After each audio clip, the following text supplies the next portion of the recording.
살아계신 하나님 아버지, 5월 첫째 날, 또 저희들에게 새날을 허락해 주심을 참 감사합니다. 어느덧 5월이 되었습니다. 그동안 코로나19로 인하여서 힘들고 어려운 시간을 보내고 있는데, 저희가 5월을 맞이하며 새로운 소망을 품고 나가기를 원합니다. 하나님, 하루속히 코로나19가 진정되어져서 일상생활이 온전히 이루어질 수 있도록 도와주시옵소서. 우리 자녀들 건강하고 지혜롭고 성령 충만하게 잘 자라게 도와주시고, 또 공부 중에 있는 자녀들, 해외 유학 중에 있는 자녀들, 우리 흩어진 성도님들을 지켜보아여 주옵시며, 연로하신 성도님들 몸 상하지 않도록 하나님 지켜주옵소서. 특별히 여러 가지 질병으로 인하여 고통당하고 있는 성도님들이 있습니다. 시간 찾아가셔서 치료해 주시되, 몸 안에 있는 모든 암세포들이 다 사라지게 해주시고, 연약한 몸의 기관들이 정상이 되게 도와주옵소서. 경제적으로 어려움 당하고 있는 우리 성도들이 있습니다. 필요한 재정을 채워 주시옵소서. 저희 영세교회를 하나님께서 지켜주셔서 이 마지막 때에 하나님께 쓰임받는 교회 되게 도와주시고, 주님 오시는 그날까지 믿음의 길을 잘 걸어가는 우리 모든 성도들 되게 도와주시옵소서.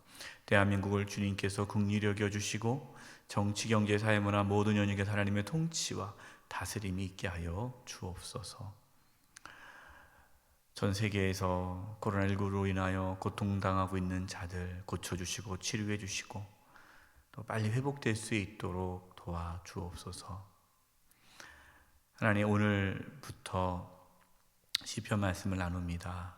시편을 통하여서 큰 은혜를 주시고, 하나님을 깊이 만나는 은혜가 있게 해주시고, 또 말씀을 통하여 우리가 위로받고 소망을 얻고 힘을 얻게 하여 주옵소서. 주님께 부탁드리옵고 예수님의 이름으로 기도드립니다. 아멘. 네, 할렐루야. 우리 사랑하는 성도 여러분, 드디어 5월을 맞이했습니다. 코로나19로 힘든 시간을 보내고 있는데요. 5월에는 정말로 일상생활이 회복될 수 있기를 간절히 소망해 봅니다. 오늘부터 시편 말씀을 나누게 됩니다. 오늘 나눌 말씀은 시편 1편입니다. 여러분, 시편 1편은 시편 전체 150편 전체 시편의 주제예요. 그래서 시편 1편을 우리가 잘 알면 이제 앞으로 시편 2편 이제 쭉 이어지는 모든 시편 말씀들을 이해할 수가 있습니다. 여러분, 시편 1편의 주제가 뭡니까? 시편 1편의 주제는 하나님께서 말씀하시는 복, 이 복 있는 사람, 이게 시편 1편의 주제예요. 복 있는 자와 또 악인의 자, 악한 자, 그들의 삶이 어떠한 삶인가, 이것을 우리에게 보여주고 있습니다. 여러분, 복 있는 자와 그다음에 복이 없는 자, 이걸 악인이라고 말하고 있어요. 그러니까 복 있는 자하고 복이 없는 자죠. 이 악인의 그 기준이 뭡니까? 그 기준이 하나님의 말씀이 기준이에요. 시편은 하나님의 말씀을 묵상하고 그 말씀에 순종하는 자가 복이 있는 자다라고 말씀하시는 거예요. 그렇지 않은 자는요, 복이 없는 자, 바로 그 자가 악인의 삶을 사는 자죠. 악한 자예요. 1절 말씀입니다. 복 있는 사람은 악인들의 꾀를 따르지 아니하며 죄인들의 길에 서지 아니하며 오만한 자들의 자리에 앉지 아니하고. 여러분, 어떤 사람이 복 있는 사람입니까? 돈 많은 사람이 복 있는 사람이에요? 세상적으로 성공하고 부귀 영화를 누린 사람이 복 있는 사람입니까? 아니죠. 그러니까 하나님께서 말씀하시는 복과 세상 사람들이 생각하는 복이 달라요. 여러분, 무엇이 복이라고 생각하십니까? 복의 개념이 바뀌지 않으면 우리의 가치관은 바뀌지 않아요. 여러분, 우리가 갖고 있는 가치관 있지 않습니까? 무엇이 가치가 있는지, 우리가 어디에 가치를 두는지, 그 가치가 우리의 복의 개념이에요. 우리가 생각하는 복이, 그것이 우리의 가치입니다. 그래서 복의 개념이 바뀌지 않으면 우리의 가치관은 바뀌지 않아요. 가치관이 바뀌지 않으면 우리는 세상 사람들과 똑같이 살아갑니다. 하나님께서 말씀하시는 복은 악인들의 꾀를 따르지 않는 거예요. 죄인들의 길에 서지 않는 겁니다. 여기서 길이라는 것은 인생을 뜻해요. 그러니까 복 있는 자는, 복이 있는 사람은 죄인들이 추구하는 세상 사람들, 세상에서 죄를 짓고 살아가는 그 세상 사람들이 추구하는 삶의 방식을 따르지 않는 자가 복이 있는 자다라는 겁니다. 또한 복이 있는 자는 오만한 자들의 자리에 앉지 않는다. 오만하지 않은 자가 복이 있는 자예요. 여러분, 보통 세상 사람들이 생각하는 복과 지금 하나님께서 말씀하시는 복이 너무나 차이가 있죠. 다르지 않지 않습니까? 세상은 수단과 방법을 가리지 않고 성공만 한다면, 돈을 벌 수만 있다면 그것이 복이라고 생각해요. 그러나 하나님의 자녀는 그렇게 생각해서는 안 됩니다. 그렇게 살아서도 안 되죠. 저와 여러분은 다르게 살아야 돼요. 세상 사람들은 다 그렇게 살아도 우리는 다르게 살아야 됩니다. 그럼 어떻게 살아야 됩니까? 2절. 오직 여호와의 율법을 즐거워하여 그의 율법을 주야로 묵상하는도다. 이게 복 있는 자의 모습이에요. 여러분, 뭐가 복입니까? 무엇이 복이에요? 돈 많은 게 복이 아니라 하나님의 말씀이 즐거운 게 복이에요. 여러분, 하나님 말씀이 즐겁습니까? 복이 있는 거예요. 어떤 분들은 말씀이 재미없대요. 즐겁지가 않다고 그래요. 그럼 그분은 아직 복을 받지 못한 거예요. 하나님의 말씀이 즐겁고 너무나 즐거워서 그 말씀을 주야로 묵상하는 것이, 여러분, 그게 복이에요. 여러분, 하나님 말씀이 즐거우십니까? 하나님 말씀이 즐거워야 하나님 말씀을 묵상할 수가 있어요. 묵상한다라는 뜻이 뭡니까? 이거 되새김질 한다는 거예요. 그래서 소가 여물을 되새김질하지 않습니까? 그것처럼 우리는 하나님 말씀을 되새기는 거예요.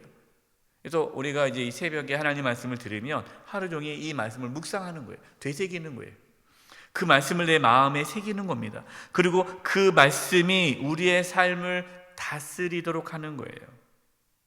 하나님 말씀을 다스린다는 말이 뭡니까? 우리가 그 말씀에 붙잡혀서 그 말씀에 순종하며 살아가는 것. 이게 하나님 말씀의 다스림을 받는 거예요. 여러분, 이게 묵상입니다. 그래서 묵상이라는 것은 하나님 말씀이 나를 이끌어가는 것. 그렇게 되도록 계속해서 하나님 말씀을 되새기면서 묵상하는 거예요. 생각하는 거예요. 그래서 결국 하나님 말씀을 묵상한다는 것은 그 말씀에 순종한다는 뜻입니다. 여러분, 이것이 복 있는 자의 모습이에요. 그게 복이라는 거예요. 저는 우리 영세교회 모든 성도님들이 이러한 복을 받았으면 좋겠습니다. 하나님 말씀이 너무 좋아서 하나님 말씀을 종일 묵상하고 그 말씀대로 살아가려고 몸부림치는 그 복이 저와 여러분 가운데 있기를 간절히 기도합니다. 3절입니다. 그는 누굽니까? 복 있는 사람. 어떤 사람이 복 있는 사람이에요? 악인의 길을 따르지 않고 하나님 말씀을 즐거워하여 그 말씀을 묵상하는 자, 바로 그는 시냇가에 심은 나무가 철을 따라 열매를 맺으며 그 잎사귀가 마르지 아니함 같으니 그가 하는 모든 일이 다 형통하리로다. 아멘. 하나님의 말씀을 즐거워하여 그 말씀을 묵상하는 자는 시냇가에 심기운 나무와 같다라는 겁니다. 여러분, 시냇가에 심은 나무는요, 가뭄에도 시들지가 않아요. 왜? 시냇물이 마르지 않으니까. 철을 따라 열매를 맺습니다. 여러분, 시냇가에 심은 나무라는 것은요, 풍성함을 상징해요. 그래서 하나님께서 말씀하시는 복 있는 사람은요, 모든 일에 형통한 삶을 삽니다. 우리가 여기서 짚고 넘어갈 것이 있는데요, 여러분, 여기서 하나님께서 그가 하는 모든 일이 다 형통하다 할 때 이 형통함이 세상 사람들이 생각하는 형통과 다릅니다. 세상 사람들이 말하는 형통이 뭡니까? 돈 잘 버는 거, 성공하는 거, 부귀영화 누리는 거, 이게 형통이라고 생각해요. 근데 하나님께서 말씀하시는 그가 하는 모든 일이 다 형통하다라는 이 형통함은요, 하나님의 말씀대로 살아가는 삶을 뜻합니다. 그러니까 무조건 일이 잘 되는 것이 형통하는 것이 아니라 하나님께서는 모든 것을 다 합력하여 선을 이루어 가시기 때문에 하나님께서 이루어 주시는 그 선함을 경험하면서 살아가는 것, 여러분, 이것이 형통이에요. 하나님이 함께하는 게 형통이고 하나님께서 길을 인도해 주시는 것이 형통이에요. 그래서요, 때로 몸이 아파도 또 여러 가지 인생의 문제가 있어도 형통할 수 있어요. 여러분, 요셉 보십시오. 요셉이 노예로 팔려갔을 때 하나님이 그와 함께함으로 그가 형통하였다라고 말씀하고 있습니다. 노예인데 형통한 거예요. 요셉이 감옥에 있었는데도 그가 형통하다고 말씀하고 있어요. 어떻게 가능합니까? 하나님이 함께 하시고 그의 삶을 이끌어 가기 때문에 그것이 형통의 기준이 되는 거예요. 그러나 악인들은 그렇게 살지 못합니다. 여러분, 4절 보세요. 악인들은 그렇지 아니하며 오직 바람에 나는 겨와 같도다. 여러분, 바람에 나는 겨가 어떻습니까? 바람에 나는 겨는요, 아무것도 아니에요. 빈 껍데기죠. 남는 것이 없는 거예요. 그냥 날아가 버리는 거예요. 악인들의 삶은 이처럼 남는 것이 없다라는 거예요. 세상적으로 돈을 많이 벌 수 있어요. 왜? 악한 일을 통해서 돈을 벌 수 있으니까. 그러나 그의 삶은 허무하고 남는 것이 없는 겁니다. 나중에 하나님 앞에 설 때에 하나님의 심판을 받게 됩니다. 5절입니다. 그러므로 악인들은 심판을 견디지 못하며 죄인들이 의인들의 모임에 들지 못하리로다. 여러분, 그래서 우리는 악인들의 형통함을 부러워해서는 안 돼요. 그들의 끝은 멸망이요 심판입니다. 6절입니다. 무릇 의인들의 길은 여호와께서 인정하시나 악인들의 길은 망하리로다. 아멘. 여러분, 어떤 삶이 복 있는 삶입니까? 하나님이 인정해 주시는 삶이 복 있는 삶이에요. 여러분, 하나님께서 인정해 주시지 않는 삶은요, 그는 아무리 돈이 많아도 복 있는 삶이 아니에요. 인생의 길은 그냥 딱 두 가지입니다. 하나는 하나님께서 인정하시는 길이 있고요, 또 하나는 하나님께서 인정하지 않는 길이 있어요. 하나님께서 인정하는 인생, 하나님께서 인정하지 않는 인생. 저와 여러분은 하나님께서 인정하시는 그 인생의 길을 걸어갈 수 있기를 바랍니다. 이게 복 있는 자의 삶이에요. 저와 여러분의 관심, 바로 그것은 우리 하나님이 되기를 바랍니다. 하나님께서 인정해 주신다면 우리는 그것으로 충분해요. 세상 사람들이 몰라줘도, 내가 세상적으로 유명해지지 않아도, 세상 사람들이 알아주지 않아도 상관이 없어요. 누구만 알아주면 됩니까? 하나님만 알아주시면 돼요. 하나님께서 내가 너를 안다, 하나님께서 인정하신다면 여러분, 우리는 어떠한 삶을 살아도 그 삶이 복 있는 삶이에요. 우리 모두 하나님께서 인정하시는 복 있는 삶을 살아갈 수 있기를 간절히 축원드립니다. 기도하겠습니다. 하나님 아버지, 정말 저희들 복 있는 삶을 살기를 원합니다. 하나님 말씀을 즐거워하여 그 말씀을 주여로 묵상함으로 시냇가에 심은 나무처럼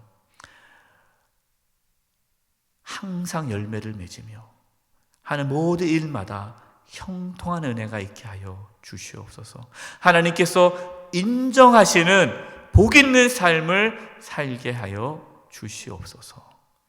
예수님의 이름으로 기도드립니다. 아멘.